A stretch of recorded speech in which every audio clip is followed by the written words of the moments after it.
So hello, in this edition of We Figure It Out, we like to answer a question, a very simple question, as simple as it may sound, is what is Revell's new spray color like? And basically, what is the smell that comes from it? Because is it a low odor, is it a high odor? I don't know. Somebody asked me and I haven't a clue. I haven't used any of it. Then I talked to a bunch of other people and they hadn't used it either. Now maybe people's reluctance to use it is because they don't know what they're dealing with. So in this case, I happen to have a bit of an overstock of yellow paint. And yellow, as we know, is one of the more difficult paints to lay. That and white, I find.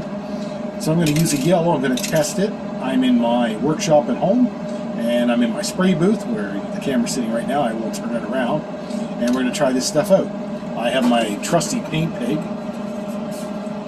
Now, a paint pig, as you know, is some piece of model or object we have that we test out our airbrush and our spray cans and our different mixes and stuff to make sure they work.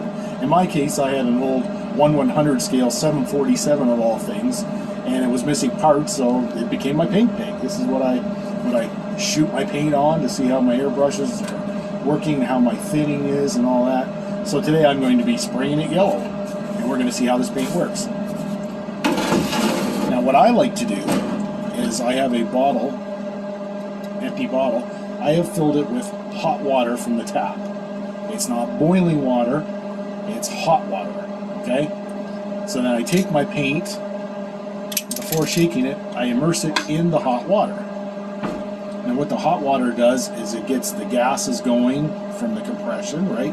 Because they go cold, they lose pressure. So heating it up slightly raises that pressure, and it also loosens the pigments, the carrier, and all the rest of it, so that it mixes nice. So when you shake it, you're actually getting good agitation, and you're getting good paint mix between the pigment and the carrier, which is what we're going to find out.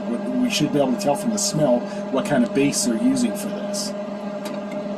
I suspect it's an acrylic lacquer along the lines of the Tamiya spray paint, but I honestly don't know, and I won't know until I spray it. Now I am spraying it at home in my workshop, in my spray booth. I have a fan going, it's ducted outside, so I'm doing that. If you have issues with toxicity and smell and sensitivity, I would highly recommend using one of these things. Okay? That's a spray mask that will take care of particulate matter, and it will also reduce a lot of the toxicity from lacquers and other, high toxic sprays and carriers that you may use. At a minimum, it's probably smart to use a dust mask. I don't have a handy one, but there's so many of them running around because of the COVID pandemic.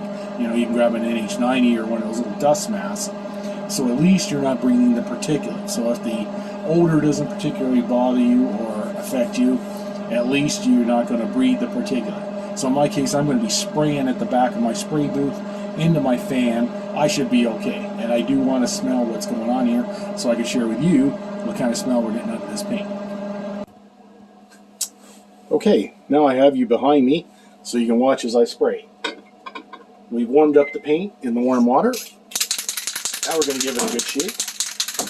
This should make everything combine a little better for when we spray.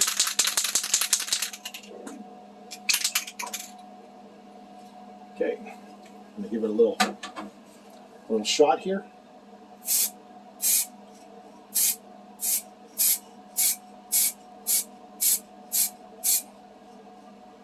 It's not doing too bad. You can see I'm covering all kinds of dark colors in that. Ideally, if you really want a yellow to pop, you would spray it over a white, like a flat white, or you might spray it over a silver.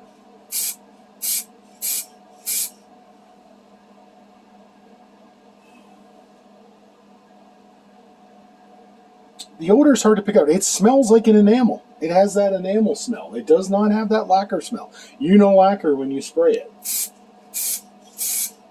It doesn't have that curling your nose up kind of smell.